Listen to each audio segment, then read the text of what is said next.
Olá! O vídeo de hoje é sobre a história do novo sobrenome da Helena Ferrante.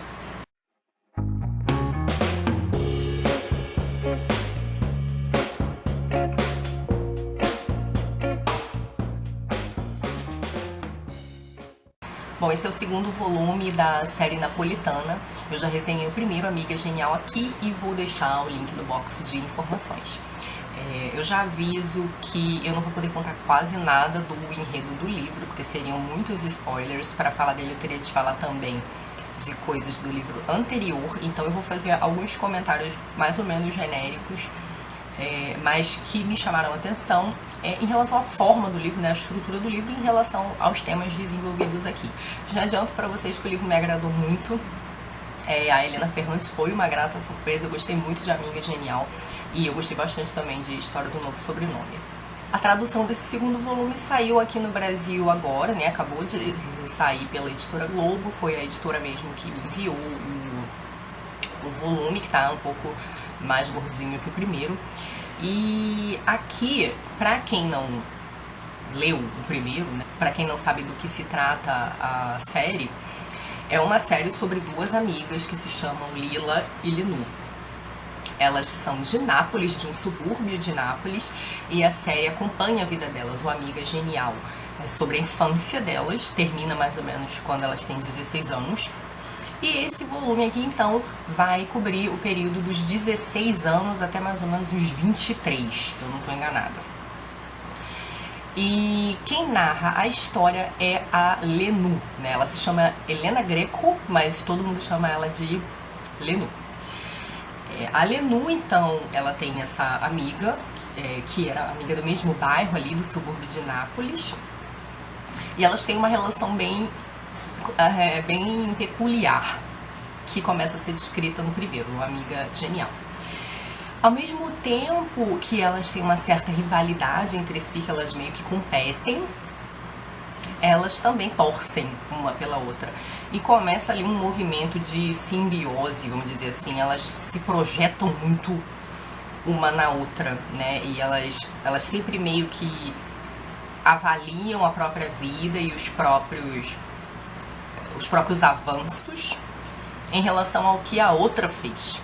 E uma coisa que acontece com ela é que, assim, as duas meninas, apesar de estarem inseridas ali num contexto de muita carência, né, o pós-guerra, num subúrbio italiano, num bairro mais ou menos destruído, degradado, comandado pela máfia, onde as pessoas estão meio que fadadas a estudar muito pouco e logo ir trabalhar para ajudar os pais.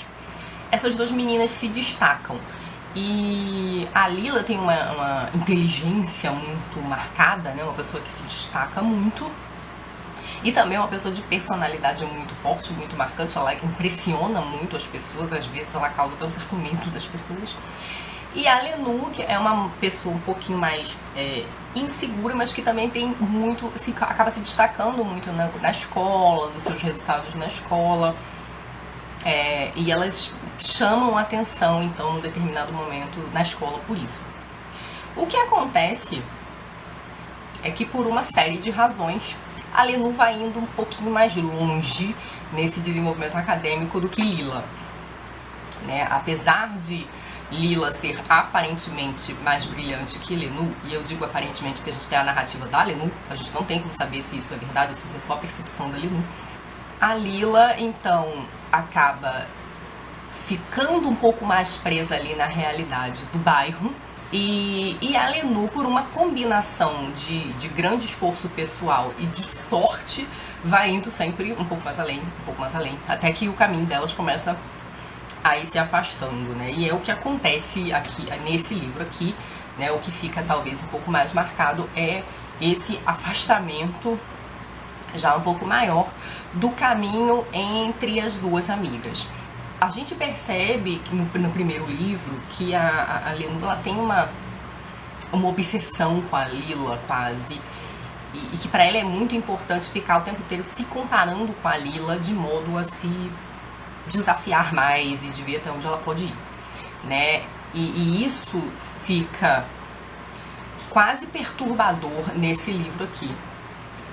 né, as obsessões da Lenú em relação ao que Lila faz da vida. Né? Quando a gente compara a vida de Lila com a de Lenú é um pouco melhor. É claro que ambas vão se esbarrar com uma série de dificuldades, mas a vida da Lila é mais difícil. E muitas dessas dificuldades tem a ver com a certa naturalização da violência contra a mulher, né? Que ambas experimentam em diferentes situações e diferentes níveis, mas que no caso da Lila parece sempre um pouco mais grave. E apesar da vida da Lenú ser um pouco melhor, né, e dela estar sempre se encontrando com mais oportunidades do que Lila, a Lenú nunca perde a Lila de foco, de horizonte. Então, sempre que a Lila vive uma nova experiência muito intensa, a Lenú dá um jeito de viver alguma coisa parecida, ainda que isso lhe cause prejuízos, assim. A autossabotagem da Lenú é um negócio assim muito perturbador nesse livro, porque em inúmeros momentos ela vai se colocar em situações muito esquisitas, estranhas, perigosas e degradantes às vezes, só para viver uma espécie de simbiose com as experiências da Lila, né? Isso é um pouco doentio, né? A gente tem uma Lenú um pouco mais doentia aqui, né, nessa adolescência, né? E nesse período aqui de formação acadêmica da Lenú, onde a gente vai ver a transição dela do nível médio para universidade. Bom, ambas vão crescer muito e vão descobrir muito sobre si, à custa de muito esforço e à custa de muito sacrifício, né? A Lenú, ela tem muito essa consciência de alteridade em relação ao espaço e ao lugar, e esse é um sentimento muito presente desse livro, de modo geral, não só em relação a Lila, como em relação a Lenú, que é esse desejo de superação, e é um desejo de superação das limitações socioeconômicas, é o espaço, né, de não ficar confinado ali ao bairro, do subúrbio napolitano, é um desejo de superação das próprias limitações, é um desejo de superação do outro, né? Especialmente na relação entre Lenú e Lila. Mas a gente vê que mesmo os outros personagens, os personagens secundários, eles têm muito esse desejo de superação, né? Seja através do enriquecimento, seja através do bom casamento. E no caso da Lila e da Lenú, é sempre mais longe, né? Elas parecem ter uma consciência maior do que Lenú chama num determinado momento aqui da perversidade, da desigualdade, né? E eu acho que o que me chamou muito, muito a atenção nesse livro é essa consciência da perversidade, da desigualdade, de que não importa o quanto elas se matem de estudar ou se destaquem, parece que elas nunca vão ser iguais àquelas outras pessoas que dominam o ambiente acadêmico, que dominam os espaços urbanos melhor organizados, que dominam o ambiente de cultura, enfim. E muito do romance é sobre esse desejo de adentrar também esse outro espaço, esse espaço de privilégio, que por muito tempo lhes pareceu vedado, né, e que parece que a realidade deles o tempo inteiro é uma realidade que tenta mostrar para eles que aquilo não lhes pertence, mas que de uma certa forma, né, a Lenú vai adentrando, mas com essa consciência muito grande. E existe uma dinâmica aqui muito interessante, que é a dinâmica de tentar adequar-se a esse grupo de pessoas mais privilegiado e mais familiarizado com a cultura e com as oportunidades em geral, e uma consciência crítica relativa ao lugar de onde se vem, que não permite que essa outra realidade, essa alteridade de um certo privilégio seja vista com um total deslumbre, né? E a relação da Lila com a Lenú é muito importante para que essa visão do outro, do espaço do outro, né, do discurso do outro, seja feita sem que se perca a perspectiva de onde se vem, né? E sem achar que esse lugar do outro é de todo melhor, superior, enfim, mais adequado que o deles, né? É um movimento complexo, né? Há esse desejo de superação e de conquista também desse espaço de alteridade e de privilégio, mas ao mesmo tempo feito de um modo um tanto quanto crítico, né? Por conta dessa bagagem de subúrbio e de uma realidade mais difícil. Eu acho que a Helena Ferrante constrói isso de um modo sensacional aqui e sob perspectivas muito diferentes, porque Lenu e Lila são muito diferentes. Então essa consciência, esse exercício de consciência, ele se dá de modo muito diferente, em tempos diferentes. E para os personagens secundários, que são, de uma certa forma, os pais que querem a superação através dos filhos, ou os filhos que querem a superação através da riqueza, enfim. Essa superação toda se dá de modo muito diferente. Até porque, além de Lila e Lenu, alguns outros personagens vão tentar também dar o seu jeito mais ou menos original de superar aquela limitação espacial, socioeconômica, cultural do subúrbio napolitano. E, pra mim, esse é o grande trunfo, eu acho, do livro, assim, a perspicácia da Ferrante em relação a essas questões, que eu achei, assim, trabalhada de modo incrível. Há também, né, de modo muito desenvolvido já desde o primeiro livro, essa abordagem da situação feminina, né, de também uma certa superação, também um certo questionamento do papel feminino, daquilo que deve ser feito ou não,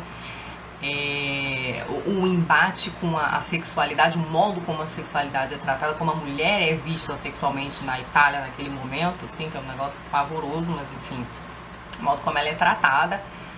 E então, nessas duas personagens principais tem ali, né, uma abordagem também um pouco psicológica, até porque a relação das duas desde o início é muito esquisita, né, uma relação, como eu comentei, de uma certa rivalidade, muita projeção e também muita admiração, né, na medida em que uma tenta acompanhar a outra e de uma certa forma também se realizar através da outra, né? Então é uma relação bem estranha, então essa abordagem psicológica muito interessante está presente ali também. E o livro, como ele é composto em forma de diário, assim, né, eles são relatos da Lenu, ele tem um quê de vida real, assim, né, então acontece coisa demais nesse livro, ele tem um tom, eu achei, até um pouco novelesco, e ele tem muitos altos e baixos, né, ele não é um livro, eu acho, muito ritmado, né, ele na verdade tem um ritmo muito desigual. Em alguns momentos ele fica mais lento, né? Em outros ele fica mais acelerado, acontece um monte de coisa. Ele tem muito esse tom de vida real. Eu acho interessante que em um determinado momento do livro os personagens estão lendo Ulisses, né? E eu não sei se isso foi por acaso, mas eu acho uma coincidência muito interessante em virtude do ritmo que o livro adquire, né? Eu acho que pode ter sido proposital, mas foi uma coincidência muito feliz, né? Do ponto de vista da forma, o livro tem capítulos bem curtos, e o que dá uma acelerada na narrativa. Mas como acontecem muitas coisas, e como eu disse pra vocês, essas coisas nem sempre são muito emocionantes, às vezes são um pouco mais lentas, o livro tem esse ritmo um pouco mais errático, ele também tem um andamento um pouco novelesco. Eu acho interessante como a Ferrante consegue, de uma certa forma, associar essas questões mais profundas, né, psicológicas e sociais, com esse ritmo novelesco que é meio típico de livro mais comercial, né? Então acho que ela consegue juntar dois mundos assim, de um jeito muito profícuo, porque o livro, essa série, né, o primeiro também, ele tem esse quê de novelão, né? E onde sempre tem uma reviravolta, sempre acontece alguma coisa absurda, né? Alguma coisa extrema. E que a gente fica assim muito ansioso, né? Esse final com cliffhanger, aqui novamente vai ter esse final com um ganchão bombástico pro próximo livro, então você fica tipo louco pelos próximos capítulos, pelos próximos volumes da série, mas ela associa isso muito bem. No entanto, eu acho que esse livro tem um probleminha narrativo, que é o fato de que a Lenú sabe tudo que todo mundo pensa, né? O livro é narrado em primeira pessoa por uma das personagens, mas ela sempre sabe o que os outros pensam. Em relação a Lila, foi oferecida uma solução satisfatória. Mas em relação aos outros, a satisfação é meio que ela diz, porque fulano me contou. Porque fulano me contou. E esse recurso me pareceu muito forçado. A ideia de que ela sabe o que fulano pensou, o que fulano sentiu em determinado momento, que ela não estava presente, e dizer que fulano contou isso pra ela o tempo todo. Então, o tempo todo que eu chegava numa situação assim, eu ficava, tá, como é que você sabe disso? Aí logo depois ela dizia, porque depois fulano me contou. Ou porque depois ele mesmo me contou. Então assim, eu não gostei muito desse recurso. Acho que isso podia ter sido pensado melhor, de repente. Essas sensações, esses pensamentos dos personagens, que são muito importantes, né, pra percepção, principalmente das duas personagens, através desses personagens secundários, ou mesmo em relação a esse desejo de superação por conta desses personagens. Eu acho que isso podia ter ficado mais evidenciado pelo gesto e pelo diálogo, que são muito bons na Helena Ferrante, né? Eu me lembro que essa foi uma observação que eu fiz várias vezes aqui, como os gestos dos personagens e os diálogos dos personagens são repletos de significado. Eles significam muito mais do que aquela primeira camada, a camada mais óbvia, né? E acho que isso é uma característica muito boa de bons romancistas, que é dizer muito mais, né, a capacidade de extrair muito mais desses diálogos e desses gestos, tá? Eu acho que é isso, então. No fim, o saldo do livro é muito positivo, né? Eu gostei muito, eu já tô com muita vontade de ler o próximo volume e recomendo demais. Eu acho que talvez o Amiga Genial tenha me causado uma impressão mais impactante, né? Aqui meio que se confirmou a minha satisfação com a série, mas por conta desse probleminha narrativo, eu acho que eu fiquei menos embasbacada do que eu fiquei com a Amiga Genial, que inclusive foi um livro que eu escolhi mais rápido do que esse. Mas ainda assim, um livraço, assim, dei 4 estrelas no Scooby, recomendo bastante. É isso, eu espero que vocês tenham gostado do vídeo, beijos e até a próxima. Tchau!